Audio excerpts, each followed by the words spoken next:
A group of homeless teens, aided by a magical orb, is transported to a distant planet inhabited by pirates and Native Americans locked in a long-standing conflict. The pirates, seeking to unlock the planet's mysteries for superpowers and conquer Earth, become the antagonists. The teens, aligning with the natives, aim to thwart the pirates, but face the challenge of uneven powers. The story unfolds with a wizard creating the magical orb atop a mountain, anticipating falling meteorites. A flying fairy attempts to save the wizard, but when the meteorites hit, the orb explodes, causing everything to vanish. In 1726, Captain Elizabeth Bonny's pirate crew discovers the orb. Unaware of its significance but fearful, Captain Bonny shoots it, leading to an explosion that makes the pirates and their ship disappear. The orb remains afloat in the sea. Fast forward to 1906 in London, where a gang of street thieves, led by a boy named Peter, engage in petty theft. They seek shelter with a fencing teacher, Jimmy Hook, who guides them in their activities. Despite initial reluctance, Jimmy assigns them to rob an antique store, and Peter,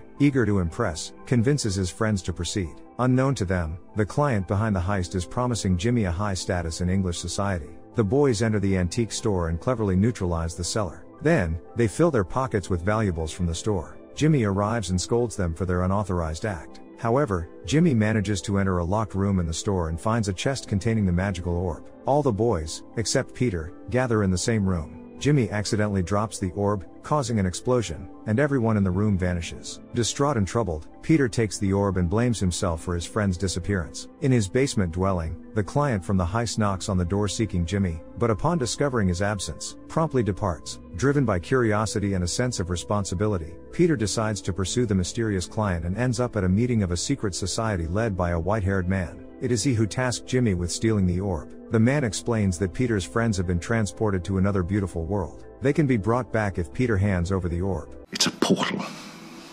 A kind of door, and the slightest knock will activate it. Peter, reluctant to trust his new allies, decides to take matters into his own hands. He strikes the magical orb in the basement, transporting himself to a strange world inhabited by giant crocodiles. Overwhelmed by fear, Peter seeks out his friends, who are also in this peculiar place, though they cannot hear him. Meanwhile, the pirates, who discovered the orb in 1726 haven't aged a bit, capture Jimmy and the boys. In this mysterious world, where time seems to stand still, the pirates, led by Captain Elizabeth Bonny, plan to dispose of Jimmy by throwing him to the crocodiles. However, Jimmy's fencing skills impress Captain Bonny, earning him some unexpected favor. Peter encounters his friend Fox, the only one who managed to escape the pirates. As they navigate through the dangers of this world, they are pursued by a swarm of small flying creatures. Seeking refuge, they are led to a group of friendly natives. The pirates, on the other hand, take Jimmy and the boys onto their ship. It becomes apparent that in this timeless world named Neverland, the pirates are drawn to a magical dust that grants the ability to fly. Captain Bonny proposes an alliance with Jimmy to obtain this substance and rule Neverland together. Jimmy, enticed by the offer, falls in love with Captain Bonny. Back in the natives' village, Peter and Fox are welcomed, fed, and offered a chance to join the tribe. The natives, who migrated to Neverland using the same magical orb, reveal that there is no way back to Earth. Motivated by a dream about a wizard and falling meteorites, Peter wakes up determined to rescue his friends from the pirates. Unfortunately, the natives, fearing the potential arrival of the pirates, refuse to assist Peter. Undeterred, Peter and Fox quietly leave the village, steal a boat, and head towards the pirate ship. After freeing their friends, Peter decides to confront Jimmy, who has switched sides. Trusting Jimmy leads to a betrayal, with Peter being captured and mistreated by the pirates. In an attempt to protect Peter, Fox sacrifices himself. The remaining boys, along with Peter, escape on the boat, leaving Jimmy behind. Devastated by the loss of Fox, Peter returns to the natives. Though the chief is displeased with their actions, he forgives them. As Peter plays a haunting melody on his flute, it is revealed that one of the natives had the same dream about the wizard and falling meteorites, linking their destinies in the enigmatic world of Neverland.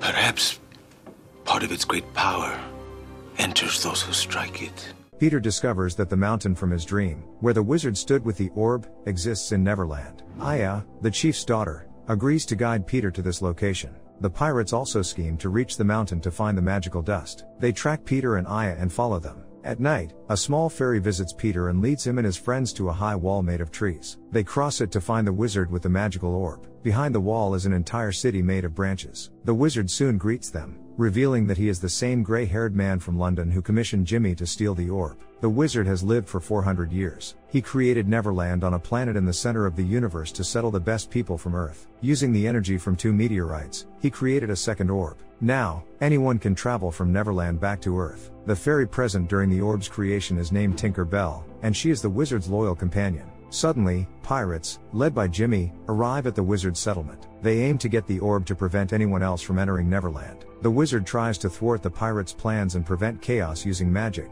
but the pirates shoot in all directions, causing the wooden city to catch fire. Peter and the wizard escape to save the orb, but the pirates catch up and overpower the wizard. Jimmy follows Peter and reaches the orb. He assures the boy that he is trying to protect him, but Peter doesn't believe him and engages in a struggle. Jimmy manages to soften Peter's heart by revealing that he was in love with the boy's mother. Meanwhile, the pirates seize the orb and capture Peter. To save her friend, Aya approaches the pirates and promises to lead them to the birthplace of the magical dust. She is taken captive, but Captain Elizabeth Bonny injures Peter, causing him to fall from a great height. Tinker Bell comes to Peter's aid. Jimmy and Elizabeth devise a new plan to reach the birthplace of the magical dust guarded by the natives. After acquiring magical abilities, Jimmy plans to return to London and gain unlimited power. Meanwhile, the wounded but alive Peter is saved by forest fairies. They immerse him in a magical spring and sing to him. Emerging from the spring with magical dust, Peter gains superpowers. The forest elders ask him to retrieve the orb and bring it to them, promising to return all people to Earth. To enhance Peter's capabilities, Tinker Bell teaches him to fly. Initially afraid, Peter soon masters the skill and soars freely. Tinker Bell truly bonds with her new friend. As the pirates embark on finding a path to the minerals with the magical dust, Peter senses their movements and flies to the ship.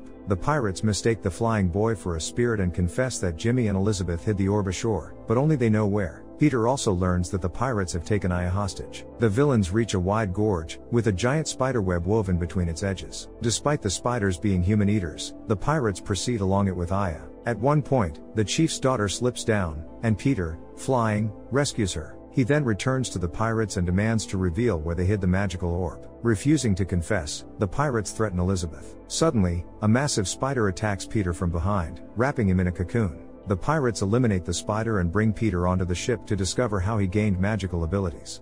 What did you do? What did you do?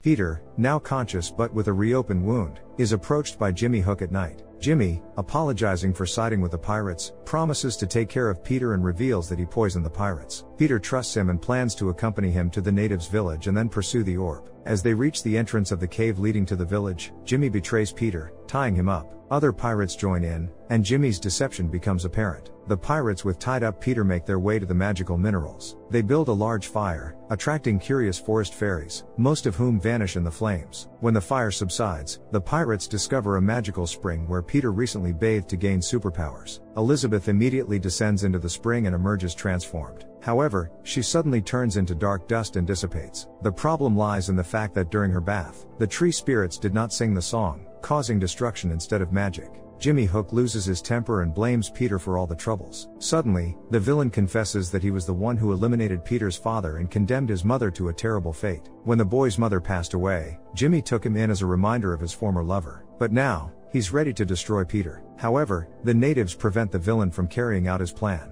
They shoot arrows at the pirates, who retaliate with firearms. There are losses on both sides. By the will of one of the native elders, the battle comes to a halt. Meanwhile, the surviving tree spirits attack Peter. Unaware that Jimmy deceived the boy, forcing him to reveal their secret, they consider Peter a traitor and want to punish him by erasing his memory. Peter runs from the spirits as they chant a spell. To his aid comes Tinker Bell. With a powerful burst of energy, the fairy disperses the spirits. But Tinker Bell is too late. Peter has already lost his memory and reason. The fairy then brings Aya to the motionless Peter. This way, the boy ends up back with the natives. They help him regain his sanity but not his memory. The natives are furious with Peter for his betrayal, so they imprison him in a pit. Jimmy Hook demands that the pirates follow his new plan. With the help of a orb, he wants to reach Earth, gather armed people, return to Neverland, destroy the natives, and force the tree spirits to sing a song while he bathes in the spring. Peter's friends free him from the pit and, with the help of flute music, restore his memory. The boy immediately flies to the pirate ship to eavesdrop on where the orb is hidden.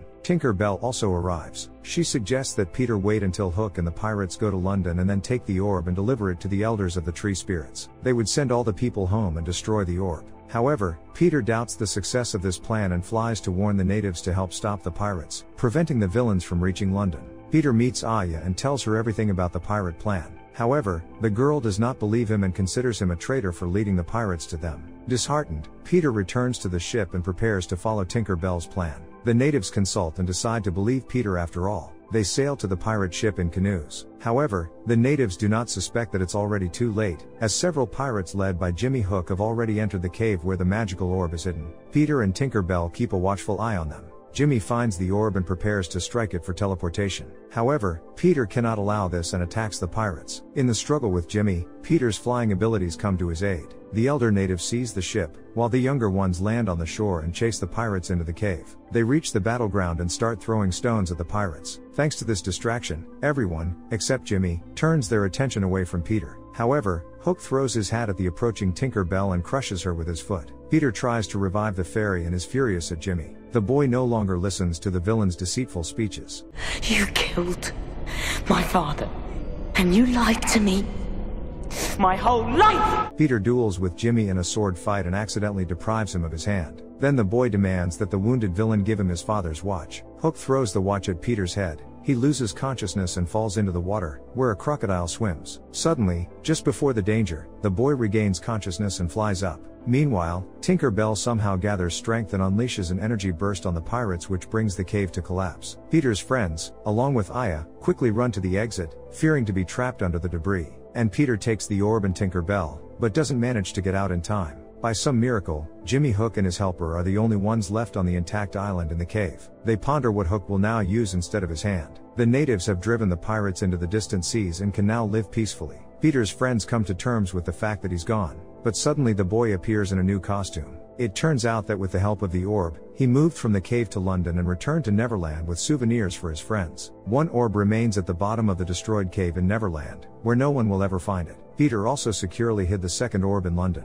Now no one can travel between Earth and Neverland, but his friends don't need to. After all, here, they will never grow up and can have eternal fun. Would you like to live forever and never grow old? Share your opinion in the comments below and don't forget to subscribe to our channel.